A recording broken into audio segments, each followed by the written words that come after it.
In today's video, I'm going to teach you how to change emoji skin tone in Microsoft Teams. If you use reactions or emojis in chats regularly, customizing the skin tone is a simple way to make your messages feel more personal. The process only takes a moment, and once you know where to look, it's very easy to do.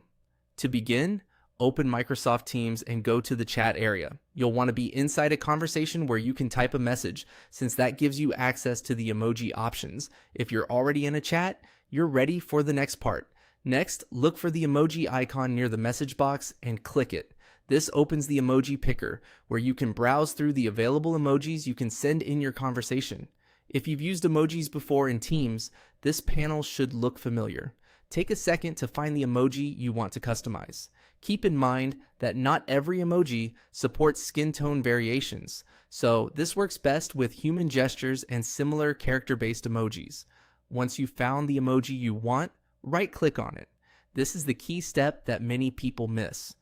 Instead of simply clicking the emoji to insert it right away, right-clicking opens additional options when that emoji supports different appearances. If nothing happens, double check that you've chosen an emoji that actually includes skin tone choices.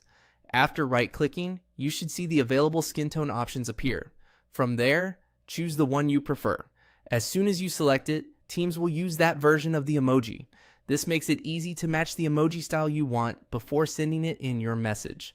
That's all there is to it. Open a chat, click the emoji icon, right-click the emoji you want, and then choose your preferred skin tone. It's a quick customization, but it can make your chat experience feel a little more tailored and expressive.